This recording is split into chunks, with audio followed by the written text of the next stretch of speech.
Hello everyone, कैसे हैं आप लोग। उम्मीद है आप सभी अच्छे से होंगे। मैं निजामुद्दीन अंसारी अपने यूट्यूब चैनल निजामुद्दीन एकेडमी में आप सभी का दिल से स्वागत करता हूं।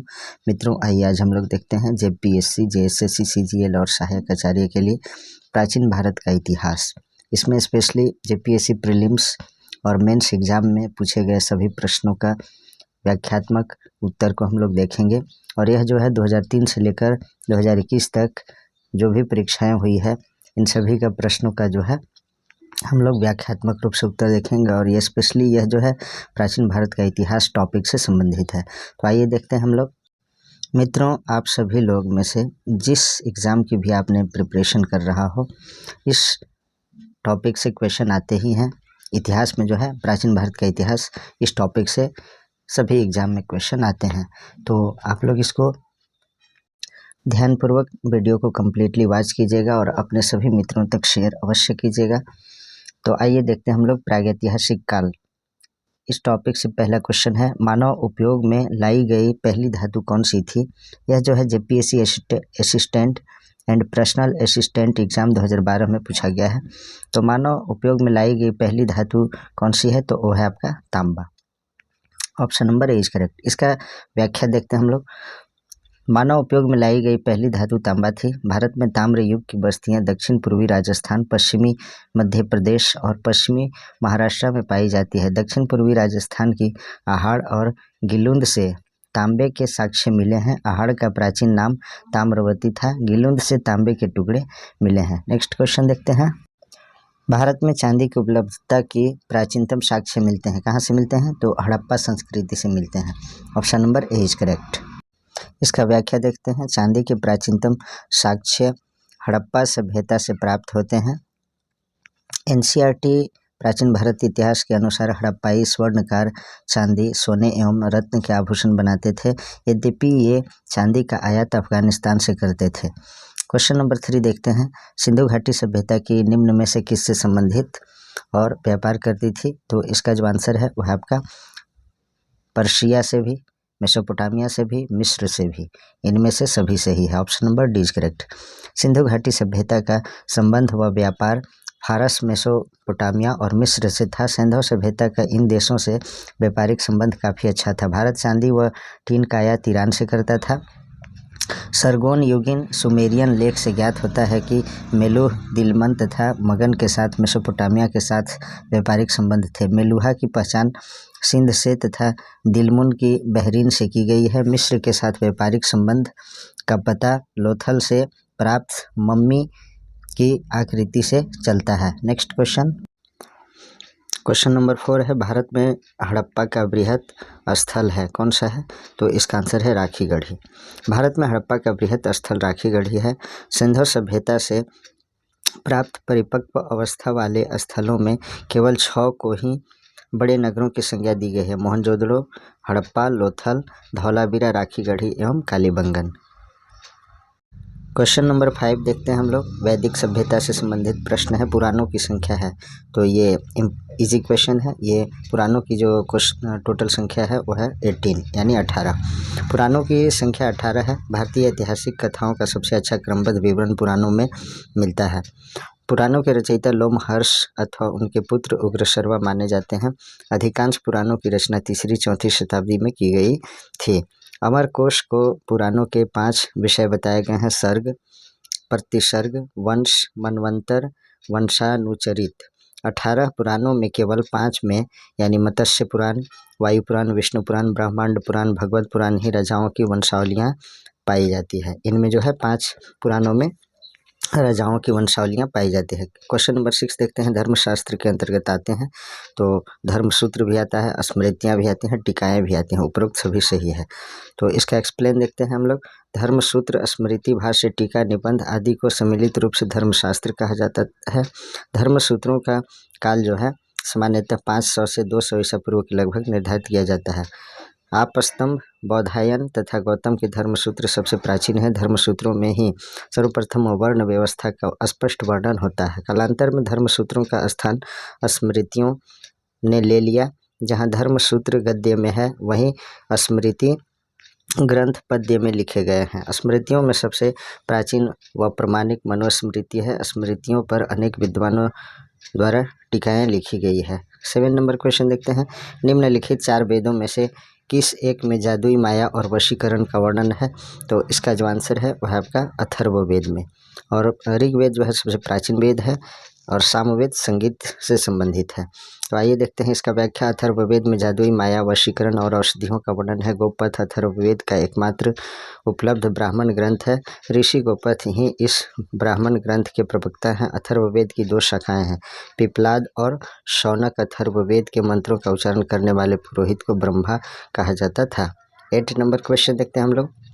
निम्नलिखित ऋग्वैदिक देवताओं में से किसे अक्सर अतिथि की उपाधि देकर संबोधित किया जाता था? तो इसका आंसर है अग्नि का। Option number C is correct. Next question, इसका एक्सप्लेन देख लेते हैं पहले हम लोग। दैवी उत्पत्ति के साथ साथ ऋग्वेद में अग्नि की भौतिक उत्पत्ति का भी उल्लेख है। ऋग्वैदिक यज्ञों में अग्नि का विशेष महत्व था। ऋग्वैदिक देवताओं में अग्नि को अतिथि की उपाधि देकर संबोधित किया जाता था। ऋग्वेद में इंद्र को पुरंदर अर्थात किले को तोड़ने वाला कहा जाता है। वरुण जल या समुद्र का देवता है। उन्हें ऋत अर्थात प्राकृतिक संतुलन का रक्षक कहा गया है। सोम आर्यों का पेय था। ऋग्वेद के 9वें मंडल के सभी 114 मंत्र सोम को समर्पित है। नेक्स्ट क्वेश्चन, सबसे प्राचीन वेद है तो सबसे प्राचीन वेद जो है वह आपका ऋग्वेद। वेद भारत के सर्वप्राचीन धर्म ग्रंथ है जिनका संकलन करता महर्षि कृष्णद्वैपायन वेद व्यास को माना जाता है। वेदों की संख्या 4 है। इनमें ऋग्वेद आर्य जाति की प्राचीनतम रचना है। ऋग्वेद में 10 मंडल 1028 सूक्त हैं। सामवेद में मुख्यतः यज्ञों के अवसर पर गाए जाने वाले मंत्रों का संग्रह है। यजुर्वेद में यज्ञों के नियमों एवं विधि विधानों का संकलन मिलता है। नेक्स्ट है क्वेश्चन नंबर 10। झेलम नदी का वैदिक नाम क्या था? तो इसका आंसर है वितस्ता।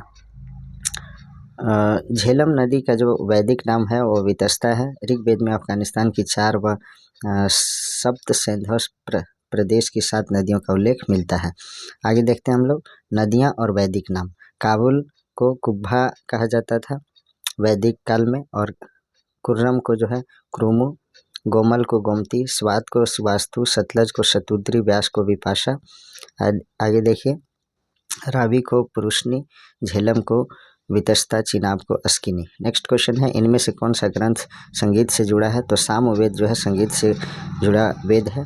सामवेद में साम का अर्थ संगीत अथवा गान से होता है। इसमें यज्ञों के अवसर पर गाए जाने वाले मंत्रों का संग्रह है। जो व्यक्ति इन मंत्रों को गाता था उसे उद्गाता कहा जाता था। सामवेद के 2 प्रधान भाग हैं, आर्चिक तथा गान। सामवेद में कुल 1875 ऋचाएँ हैं। सामवेद का ब्राह्मण ग्रंथ पंचविश, तांड्य और जैमिनीय है। नेक्स्ट क्वेश्चन है, सत्यमेव जयते उक्ति किस उपनिषद से ली गई है? तो इसका आंसर है मुंडको उपनिषद से ली गई है। ये काफ़ी इंपॉर्टेंट क्वेश्चन है, कई एग्जाम में पूछे गए हैं। इसका एक्सप्लेन देखते हैं। वैदिक साहित्य के अंतिम भाग उपनिषद है जिन्हें वेदांत भी कहा जाता है। उपनिषद मुख्यतः ज्ञान मार्गी रचनाएं हैं जिनमें वैदिक चिंतन की चरम परिणति मिलती है। उपनिषद का शाब्दिक अर्थ है उप बराबर समीप प्लस नी अर्थात निष्ठापूर्वक प्लस सद यानी बैठना, अर्थात गुरु के निकट निष्ठापूर्वक बैठना जो है उपनिषद का अर्थ होता है। सत्यमेव जयते की उक्ति मुंडकोपनिषद से ली गई है। मुंडकोपनिषद में ही यज्ञों को टूटी फूटी नौकाओं के समान कहा गया है। अगला क्वेश्चन है, ऋग्वेद में कितने मंडल हैं? तो इसका जो आंसर है, ऋग्वेद में 10 मंडल हैं। ऋग्वेद में कुल 10 मंडल 1028 सूक्त व 10,552 मंत्र हैं। वेदों के संकलनकर्ता कृष्णद्वैपायन वेदव्यास थे। ऋग्वेद के 2 से 7 तक के मंडल सबसे प्राचीन है तथा पहला व 10वां मंडल सबसे बाद में जोड़ा गया। 10वें मंडल में पुरुष सूक्त एवं 9वें मंडल में जो है सोम का उल्लेख मिलता है। नेक्स्ट है क्वेश्चन, ऋग्वैदिक काल में अमाजु शब्द का प्रयोग किसके लिए किया गया है? तो इसका जो आंसर है वह आपका अविवाहित लड़कियों जो अपने माता पिता के साथ रहती हैं उनके लिए ऋग्वैदिक काल में अमाजु शब्द का इस्तेमाल किया गया। वे कन्याएं जो जीवन भर अपने माता पिता के साथ अविवाहित रहती थी उन्हें अमाजु कहा जाता था। ऋग्वैदिक कालीन स्त्रियां सभा व विदत में भाग लेती थी। स्त्रियों में पुनर्विवाह एवं नियोग प्रथा का प्रचलन था। नियोग प्रथा से उत्पन्न संतान क्षेत्रज कहलाती थी। अगला क्वेश्चन है, ऋग्वैदिक जनसभा को न्यायिक कार्यों से संबंधित थी। तो इसका आंसर है सभा। ऋग्वैदिक काल में सभा का प्रमुख कार्य न्यायिक कार्यों से संबंधित था। यह श्रेष्ठ एवं अभिजात्य लोगों की संस्था थी। इसके सदस्य श्रेष्ठ जन होते थे।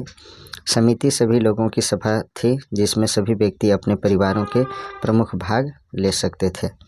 बौद्ध, जैन, भागवत एवं शैव धर्म से संबंधित प्रश्न को देखें। निम्नलिखित में से कौन सा एक सही कालानुक्रम है? तो इसका आंसर है शंकराचार्य, रामानुज, उसके बाद चैतन्य। भारत में धार्मिक आंदोलनों के प्रणेताओं का सही कालानुक्रम इस प्रकार है।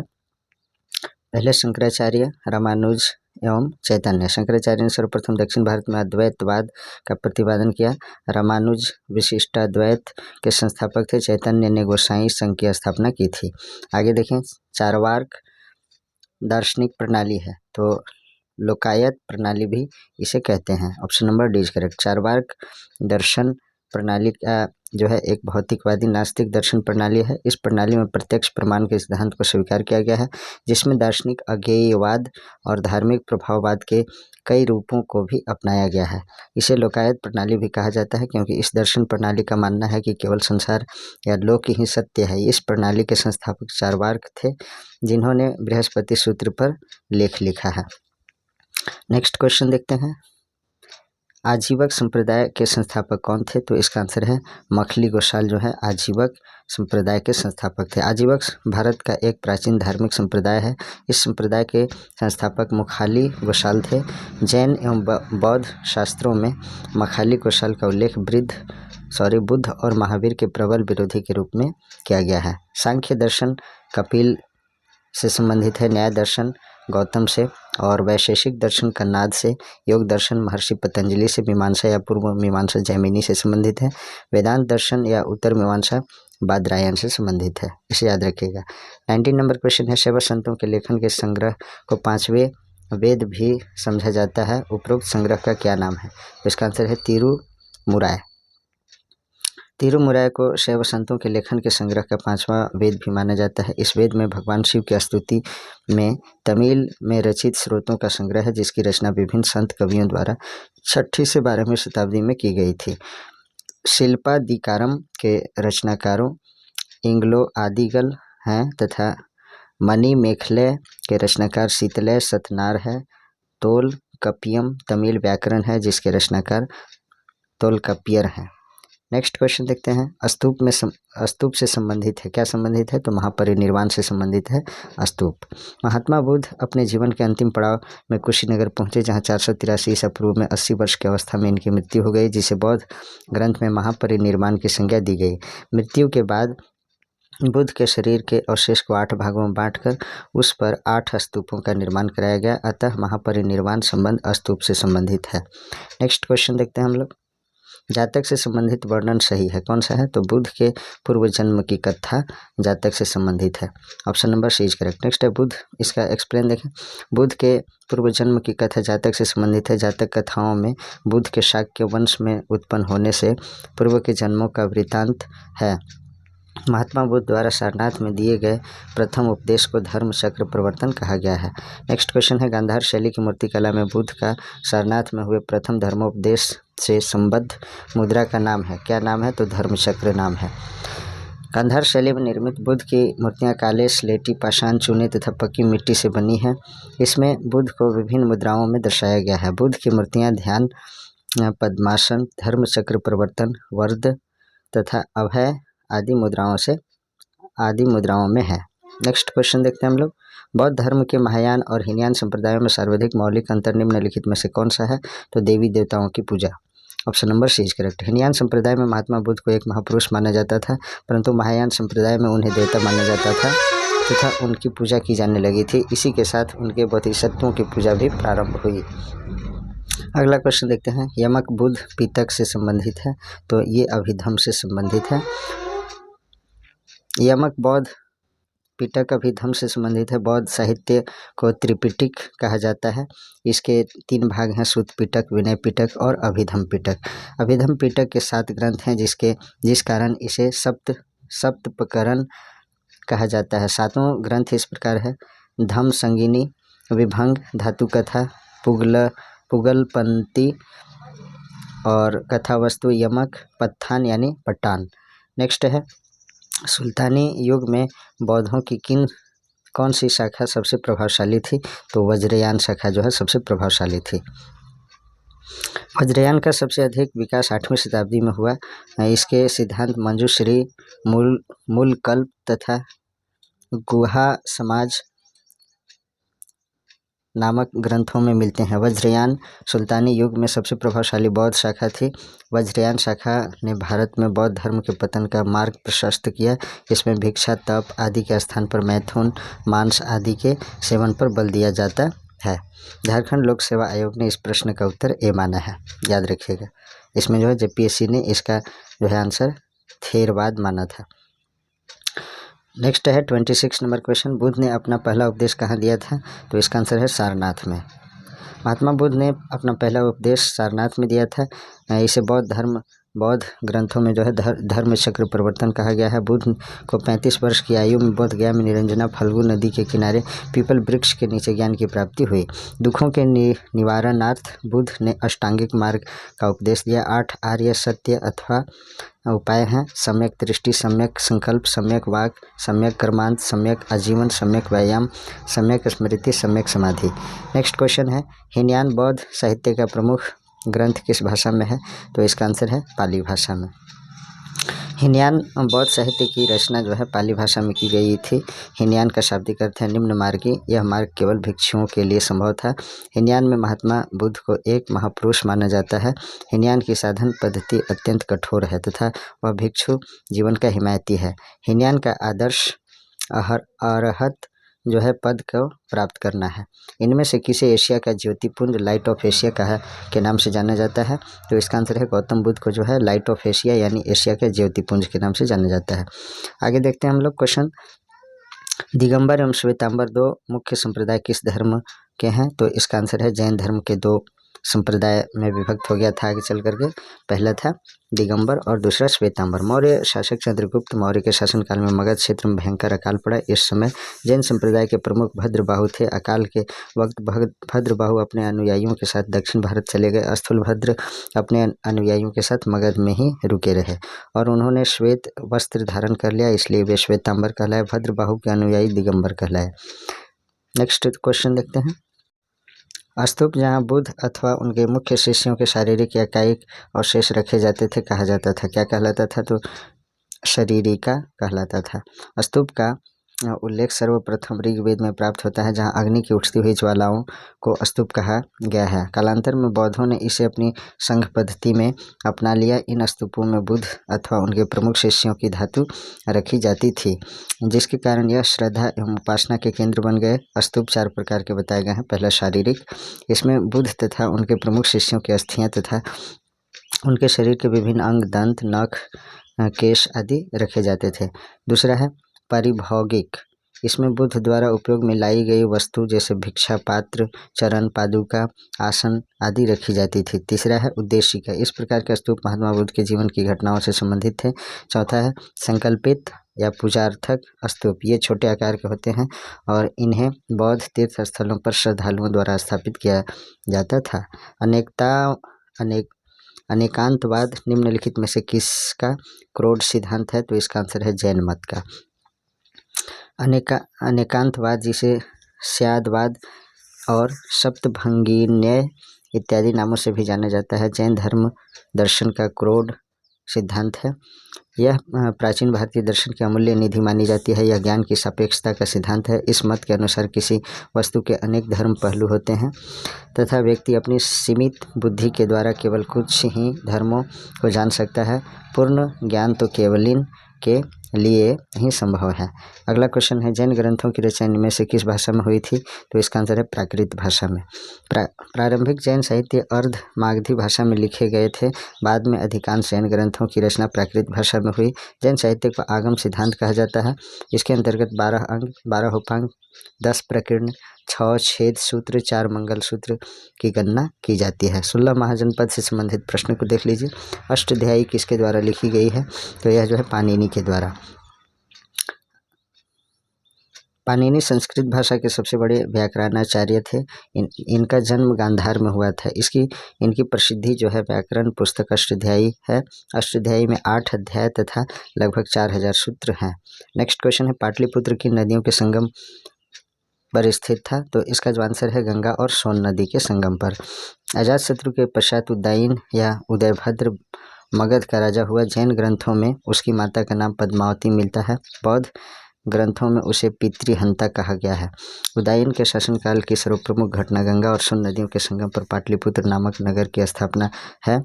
इसने मगध साम्राज्य की राजधानी राजगृह पाटलिपुत्र स्थानांतरित की थी। राजगृह से इन्होंने पाटलिपुत्र में स्थानांतरित की थी मगध साम्राज्य की राजधानी को। हालांकि वज्जियों के संभावित आक्रमण के अपने राज्य की सुरक्षा के लिए जो है सर्वप्रथम अजातशत्रु ने पाटली ग्राम में एक सुदृढ़ दुर्ग का निर्माण करवाया था। नेक्स्ट क्वेश्चन देखते हैं, मगध साम्राज्य की पहली राजधानी कहाँ थी, तो इसका आंसर है गिरिब्रज में। पुराणों के अनुसार मगध पर सर्वप्रथम बृहद्रथ वंश का शासन था। इसी वंश का राजा जरासंध था जिसने गिरिब्रज यानी राजगृह को अपनी राजधानी बनाई। मगध साम्राज्य का वास्तविक संस्थापक राजा बिंबिसार 544 से 492 ईसा पूर्व था, जो हर्यक वंश से संबंधित था। 16 महाजनपदों के युग में मथुरा इनमें से किसकी राजधानी थी, तो इसका आंसर है शूरसेन की राजधानी थी।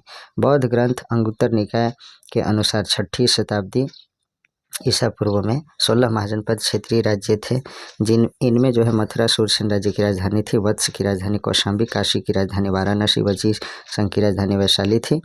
इसके अतिरिक्त कुरु की राजधानी इंद्रप्रस्थ, अंग की राजधानी चंपा तथा मगध की राजधानी गिरिब्रज थी।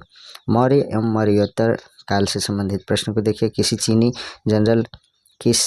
जनरल ने कनिष्क को हराया था। किस चीनी जनरल ने कनिष्क को हराया था, ये क्वेश्चन होना चाहिए, तो इसका आंसर है पेंचाओ। चीनी सेनापति पांचाऊ ने कनिष्क को पराजित किया था। पांचाऊ 73 ईस्वी से 94 ईस्वी के बीच हानवंशी नरेश के आदेश पर चीनी तुर्किस्तान विजय पर निकला था। शक संवत कब से माना जाता है, तो इसका आंसर है 78 एडी से, यानी 78 ईस्वी से। एडी का अर्थ होता है एनो डोमिनी। इसका व्याख्या देख लेते हैं। शक संवत 78 ईस्वी में आरंभ हुआ। इस संवत को कनिष्क ने शुरू किया। कुषाण शासकों में कनिष्क सबसे योग्य एवं महान शासक था। इसका काल कुषाण शक्ति के उत्कर्ष का काल था। कनिष्क ने पुरुषपुर यानी पेशावर को अपनी राजधानी बनाया, जबकि इसके राज्य की दूसरी राजधानी मथुरा थी। कनिष्क बौद्ध धर्म की महायान शाखा का अनुयायी था। इसके समय में ही बौद्ध धर्म की चौथी संगीति का आयोजन किया गया। यह संगीति कश्मीर के कुंडलवन में आयोजित की गई थी। इसके दरबार में जो है अश्वघोष, नागार्जुन, वसुमित्र और चरक जैसे विद्वान थे। अर्थशास्त्र नामक विधि ग्रंथ के रचनाकार कौन है, तो इसका आंसर है कौटिल्य है। चंद्रगुप्त मौर्य के प्रधान पुरोहित व प्रधानमंत्री कौटिल्य जिन्हें चाणक्य या विष्णुगुप्त के नाम से भी जाना जाता है, ये राजनीतिक शास्त्र के प्रकांड पंडित थे। इन्होंने राज शासन पर अर्थशास्त्र नामक प्रसिद्ध ग्रंथ की रचना की। नेक्स्ट क्वेश्चन है, प्राचीन भारत में इनमें से किस एक ने नियमित रूप से सोने के सिक्के चलवाए, तो इसका आंसर है कुषाण। यद्यपि उत्तर पश्चिम भारत में स्वर्ण सिक्कों का प्रचलन यवन राजाओं ने करवाया था, लेकिन नियमित व पूर्ण प्रचलित करने का श्रेय जो है कुषाण राजाओं को दिया जाता है। कुषाण शासक विम कडफिसेज ने स्वर्ण सिक्कों का नियमित प्रचलन शुरू किया था। कुषाण शासक जो हैं कनिष्क के बहुसंख्यक स्वर्ण सिक्के पश्चिमोत्तर प्रदेश, पंजाब, उत्तर प्रदेश, बिहार तथा उड़ीसा के विभिन्न स्थानों से प्राप्त किए गए हैं। अगला क्वेश्चन देखिए, कनिष्क की राजधानी पुरुषपुर थी। निम्न में से उसके बृहद साम्राज्य के किस स्थान को लगभग दूसरी राजधानी का स्थान प्राप्त था, तो इसका आंसर है मथुरा का। नेक्स्ट क्वेश्चन देखते हैं हम लोग। सिकंदर का भारत पर आक्रमण हुआ था, कब हुआ था, तो 326 ईसा पूर्व में जो है सिकंदर का भारत पर आक्रमण हुआ था। सिकंदर के समय पश्चिमोत्तर भारत की राजनीतिक स्थिति अराजकता के दौर से गुजर रही थी। हाखामनी साम्राज्य को ध्वस्त करने के पश्चात 326 ईसा पूर्व में बसंत के अंत में विशाल सेना के साथ वह भारतीय विजय के लिए चल पड़ा और सिंधु नदी पार कर भारत भूमि पर कदम रखा। लगभग 2 वर्ष के अभियान के पश्चात 325 ईसा पूर्व के सितंबर में सिकंदर ने पाटल यानी पाटन से यूनान के लिए प्रस्थान किया। 323 ईसा पूर्व में सिकंदर का जो है लगभग में 323 ईसा पूर्व में लगभग में जो है सिकंदर की मृत्यु हो गई। निम्न में से किसने चंद्रगुप्त मौर्य के शासनकाल में सुदर्शन झील का निर्माण किया? तो इसका आंसर है पुष्यगुप्त वैश्य ने। Option number 20 correct. पश्चिमी भारत में जल संसाधन के लिए चंद्रगुप्त के सौराष्ट्र प्रांत के राज्यपाल पुष्यगुप्त वैश्य ने सुदर्शन नामक झील का निर्माण करवाया था। अशोक के समय में उसके राज्यपाल तुषास्प ने झील से सिंचाई के लिए नहरें निकाली थी। मौर्य इतिहास के स्रोत इंगित करते हैं कि भारत में दास्ता नहीं थी। तो इसका जो आंसर है मेगास्थनीज का इंडिका। मेगास्थनीज की इंडिका के विवरण से पता चलता है कि मौर्य युग में दास्ता नहीं थी। उसके अनुसार जो है मौर्य काल में शांति तथा समृद्धि व्याप्त थी। मेगास्थनीज के अनुसार समाज में 7 वर्ग थे: दार्शनिक, कृषक, पशुपालक, कारीगर, योद्धा, निरीक्षक, मंत्री। अगला क्वेश्चन देखिए, मौर्य काल में टैक्स को छुपाने चोरी करने के लिए इनमें से क्या दंड दिया जाता था? तो इसका आंसर है मृत्यु दंड दिया जाता था। नेक्स्ट क्वेश्चन, निम्न में से किसे रानी अभिलेख कहा जाता है? तो इसका आंसर है तीसरी लघु स्तंभ लेख को जो है रानी अभिलेख कहा जाता है। तीसरा लघु स्तंभ लेख को रानी का अभिलेख कहा जाता है। इसे कौशाम्बी स्तंभ लेख भी कहते हैं। इस स्तंभ लेख में अशोक की रानी कारुवाकी द्वारा दान दिए जाने का उल्लेख है। इसी में अशोक के पुत्र तीवर का उल्लेख मिलता है। नेक्स्ट क्वेश्चन है, निम्न मूल पाठ प्राचीन भारत के जासूसी प्रणाली के संबंध में विस्तृत एवं महत्वपूर्ण जानकारी देता है। तो इसका आंसर है कौटिल्य का अर्थशास्त्र। Option number 20 correct. आइए देखते हैं हम लोग इसका एक्सप्लेन। प्राचीन भारत के जासूसी प्रणाली के संबंध में विस्तृत एवं महत्वपूर्ण जानकारी कौटिल्य के अर्थशास्त्र में मिलती है। कौटिल्य का अर्थशास्त्र राजनीति शास्त्र की प्रथम पुस्तक मानी जाती है। कौटिल्य ने अरि, मित्र, मध्यम और उदासीन प्रकार के दूतों का उल्लेख किया है। कौटिल्य के अनुसार गुप्तचरों को विरोधी राज्य के वैद्य, व्यापारियों, ज्योतिष, तीर्थयात्री, राजा के सेवक, रसोइया तथा साधु आदि के अलावा राजमहल में स्त्रियां तांबुल या छत्रवाहिकाओं का पद भी प्राप्त कर लेती थी ताकि आंतरिक गतिविधियों का भेद जान सके। सात्रीधाता मौर्य प्रशासन में निम्न किस भाग का प्रभारी था? तो इसका आंसर है कोषागार का। नेक्स्ट क्वेश्चन देखते हैं हम लोग। इसमें देख लीजिए, इसका एक्सप्लेन भी इम्पॉर्टेंट है। अर्थशास्त्र में केंद्रीय प्रशासन का अत्यंत विस्तृत विवरण मिलता है। शासन की सुविधा के लिए केंद्रीय प्रशासन अनेक विभागों में बंटा हुआ था। प्रत्येक विभाग को तीर्थ कहा जाता था। अर्थशास्त्र में 18 तीर्थों के प्रधान पदाधिकारियों का उल्लेख मिलता है। सन्निधाता राजकीय कोषाधिकरण का प्रमुख अधिकारी होता था। समाहर्ता राजस्व विभाग का प्रधान होता था। सेनापति को युद्ध विभाग का जो अध्यक्ष होता था। प्रदेष्टा फौजदारी न्यायालय का प्रधान होता था। कर्मांतिक जो है उद्योग धंधा का प्रधान निरीक्षक होता था। व्यवहारिक दीवानी न्यायालय का न्यायाधीश। अंतपाल सीमावर्ती दुर्गों का रक्षक हुआ करता था। अगला क्वेश्चन देखते हैं, मौर्य साम्राज्य के पेशावर के निकट उत्तर पश्चिम भाग में अशोक के शिलालेख थे। तो इसका आंसर है खरोष्टी लिपि में। मौर्य शासक सम्राट अशोक के भारत के उत्तर पश्चिम वर्तमान में पाकिस्तान के शाहबाजगढ़ी एवं मानसेहरा से प्राप्त शिलालेख खरोष्टी लिपि में पाए गए हैं। अशोक के अभी तक 40 से अधिक अभिलेख, शिलालेख, स्तंभलेख तथा गुहालेख प्राप्त हुए हैं जिनकी भाषा प्राकृत है। इन अभिलेखों की लिपि ब्राह्मी, खरोष्टी, आर्मेयिक एवं यूनानी है। अशोक के विभिन्न शिलालेख व उसकी लिपि देख लेते हैं। तक्षशिला उत्तर पाकिस्तान, लघमान जो अफगानिस्तान में आर्मेयिक, और शरीकुना कंधार अफगानिस्तान में जो है वर्तमान में यूनानी आर्मेयिक द्विभाषिक लघु शिलालेख, स्तंभलेख, गुहालेख ये ब्राह्मी लिपि में। अगला क्वेश्चन देखते हैं, चाणक्य ने कौन सा ग्रंथ लिखा था? तो इसका आंसर है अर्थशास्त्र। नेक्स्ट है, कनिष्क बौद्ध धर्म की किस शाखा का अनुयायी था? तो इसका जो आंसर है Mahayana. Option number 20 correct. Kanishka के समय में बौद्ध धर्म स्पष्टतः 2 संप्रदायों में विभक्त हो गया। पहला हीनयान, दूसरा महायान। कनिष्क के बौद्ध धर्म की महायान शाखा को राज्याश्रय प्रदान किया गया तथा स्वदेश एवं विदेश में उसका प्रचार प्रसार करवाया। कनिष्क के शासनकाल में कश्मीर के कुंडल वन में चतुर्थ बौद्ध संगीति का आयोजन किया गया। संगम काल से संबंधित प्रश्न को देखिए, किस ऋषि के बारे में कहा जाता है कि उन्होंने दक्षिण भारत का आर्यकरण किया, उन्हें आर्य बनाया? तो इसका जो आंसर है वह आपका अगस्त्य ऋषि के बारे में कहा जाता है कि उनके कहा जाता है कि उन्होंने दक्षिण भारत का आर्यकरण किया तथा उन्हें आर्य बनाया। अगस्त्य ऋषि ने आर्यों की सांस्कृतिक विरासत को समृद्ध करने के साथ साथ ही उसे दक्षिण तक प्रसारित भी किया। तमिल अनुश्रुतियों में वहाँ की भाषा तथा व्याकरण का उत्पत्तिकर्ता भी अगस्त्य को माना जाता है। इन्होंने प्रथम तथा द्वितीय संगम की अध्यक्षता की। गुप्त काल एवं गुप्तोत्तर काल्य से संबंधित प्रश्न को देखिए। तोरमान किस जातीय दल का था? तो इसका आंसर है हूण। Option number 20 correct. तोरमान जो है हूण था। इसने गुप्त काल में भारत पर आक्रमण किया तथा हूण मध्य एशिया में निवास करने वाली जाति थी। यूची हूणों की एक प्रजाति थी। सिथियन शकों की एक शाखा थी। अगला क्वेश्चन है, अजंता की कला को इनमें से किसने प्रश्रय यानी सहायता दिया था? तो इसका आंसर है वाकाटक ने। Option number C is correct. Next question देख लेते हैं। एलोरा में गुफाएं और शैल कृति मंदिर हैं, तो हिंदुओं, बौद्ध और जैनों का। नेक्स्ट क्वेश्चन, कवि कालिदास के नाम का उल्लेख किस में हुआ है? तो इसका आंसर है ऐहोल के उत्कीर्ण लेख में। नेक्स्ट क्वेश्चन है, इसका एक्सप्लेन भी देख लेते हैं।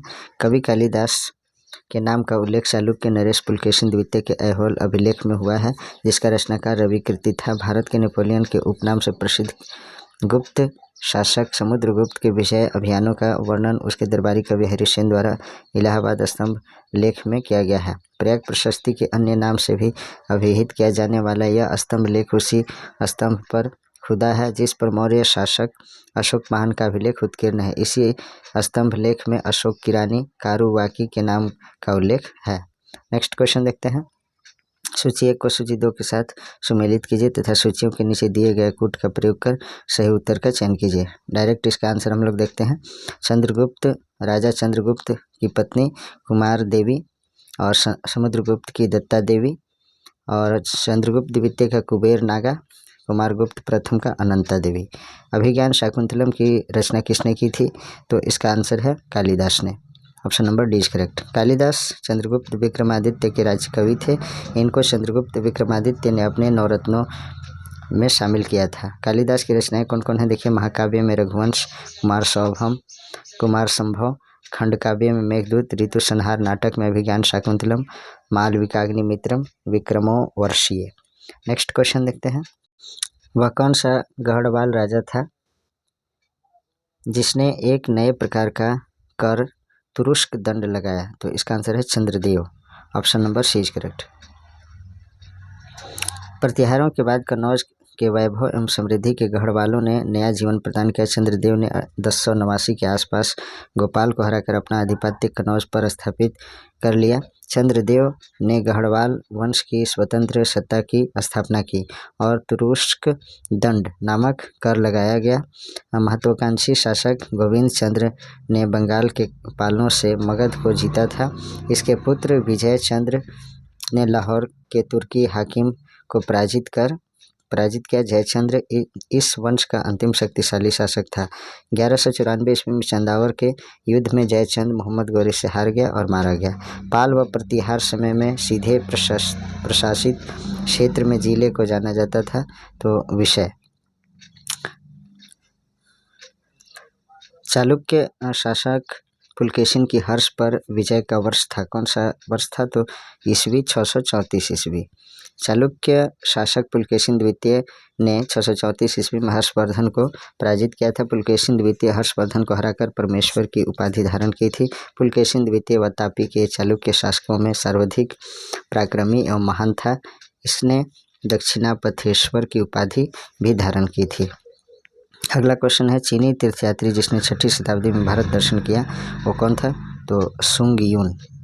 चीनी तीर्थयात्री सुंग यून 518 ईस्वी में भारत आया। इसने अपनी 3 वर्ष की यात्रा में बौद्ध धर्म की प्रतियां एकत्र की तथा सभी स्तूपों की यात्रा की थी। अन्य चीनी यात्रियों में फाहियान जो चंद्रगुप्त द्वितीय के समय में भारत आए, वेनसांग हर्षवर्धन के समय में जो है भारत आए एवं ईत्सिंग 7वीं सदी के अंत में भारत आए। इससे क्वेश्चन बनते हैं, इसको आप लोग माइंड में रखिएगा। निम्न में से कौन एक कवि एवं संगीतज्ञ भी था जो कविराज अथवा कवियों के शासक के उपनाम में प्रसन्नता का अनुभव करता था? तो इसका आंसर है समुद्रगुप्त। गुप्त वंश का महानतम शासक समुद्रगुप्त चंद्रगुप्त प्रथम व लिच्छवी राजकुमारी कुमार देवी से उत्पन्न हुआ था। इसने 350 ईस्वी से 375 ईस्वी तक मगध पर शासन किया। समुद्रगुप्त युद्ध क्षेत्र में जितना स्फूर्तिवान था, शांति के समय उससे कहीं अधिक कर्मठ एवं स्वयं उच्च कोटि का विद्वान था। विद्या का उदार संरक्षक था, जिसके कारण उसे कविराज की उपाधि प्राप्त की थी। आप लोग से एक मेरा क्वेश्चन है कि भारत का नेपोलियन किसे कहा जाता है? इसका आप लोग कमेंट बॉक्स में आंसर लिखिएगा। अच्छा, यहाँ क्वेश्चन आ भी गया है तो इसका जो है मैं स्किप करता हूँ, आप लोग स्वयं आंसर दीजिएगा। किस गुप्त शासक के समय चीनी यात्री फाहियान भारत आया? तो इसका आंसर है चंद्रगुप्त द्वितीय। चीनी यात्री फाहियान चंद्रगुप्त द्वितीय के शासनकाल में 399 से 414 ईस्वी तक भारत के विभिन्न स्थानों का भ्रमण किया। फाहियान पंजाब होते हुए मध्य प्रदेश पहुंचा, जिसका वह विस्तार पूर्वक वर्णन करता है। यह ब्राह्मणों का देश था, जहां लोग समृद्ध एवं सुखी थे। फाहियान श्रावस्ती स्थित जेतवन विहार की वह प्रशंसा करता है। पाटलिपुत्र से फाहियान अपनी वापसी यात्रा आरंभ की। चंपा होता हुआ वह ताम्रलिप्ति पहुंचा। 800 ईसा पूर्व से 800 ईस्वी से 1200 ईस्वी तक की राजनीतिक सामाजिक स्थिति, इससे संबंधित प्रश्न को देखते हैं। अनुलोम विवाह में वर किस वर्ण का होता था? तो इसका आंसर है उच्च वर्ण का। प्राचीन हिंदू समाज में अनुलोम तथा प्रतिलोम विवाहों का वर्णन था। अनुलोम विवाह में उच्च वर्ण का व्यक्ति अपने ठीक नीचे के वर्ण की कन्या के साथ विवाह करता था। वैदिक समाज में इस प्रकार के विवाह प्रायः हुआ करते थे, क्योंकि वर्ण व्यवस्था के बंधन कठोर नहीं थे। अनेक ब्राह्मण ऋषियों के विवाह क्षत्रिय कन्याओं के साथ हुए थे। अगला क्वेश्चन देखते हैं। स्मृतियों के अनुसार विवाह कितने प्रकार के होते थे? तो इसका आंसर है 8 प्रकार के विवाह होते थे। इसका एक्सप्लेन देख लेते हैं हम लोग। स्मृति ग्रंथों में विवाह के 8 प्रकारों का उल्लेख मिलता है। इनमें से प्रथम 4 प्रशस्त ब्रह्मा, दैव, आर्ष, प्रजापत्य तथा अंतिम 4 असुर, गंधर्व, राक्षस, पैशाच को अप्रशस्त विवाह कहा गया है। पूर्वी भारत में प्रमुख भारतीय रोमन व्यापारिक स्थान था, कौन था? तो इसका जो सही आंसर है वह आपका ताम्लुक। नेक्स्ट क्वेश्चन देखते हैं हम लोग। राजतरंगिणी की रचयिता कौन है? तो इसका जो आंसर है कल्हण। ये काफ़ी इंपॉर्टेंट क्वेश्चन है। कश्मीर कवि कल्हण तथा उनके ग्रंथ राजतरंगिणी का ऐतिहासिक दृष्टि से सर्वाधिक महत्व है।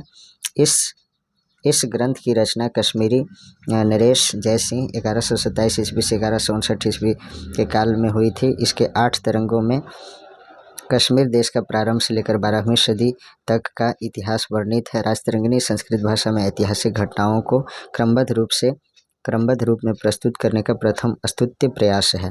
विविध से संबंधित प्रश्न को देख लेते हैं। निम्नलिखित को कालक्रमानुसार व्यवस्थित कीजिए।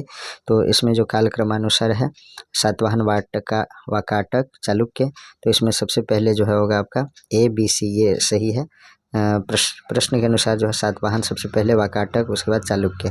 सातवाहन दक्षिण भारत की गोदावरी और कृष्णा नदियों की घाटी में लगभग 60 ईसा पूर्व शिमुख ने सातवाहन वंश की स्थापना की। इसे भारतीय इतिहास में आंध्र सातवाहन वंश के नाम से भी जाना जाता है। वाकाटक के बारे में देखते हैं। अजंता लेख के अनुसार वाकाटक वंश की स्थापना 255 ईसा पूर्व में विंध्य शक्ति के ने की थी। यह ब्राह्मण धर्म का अनुयायी था।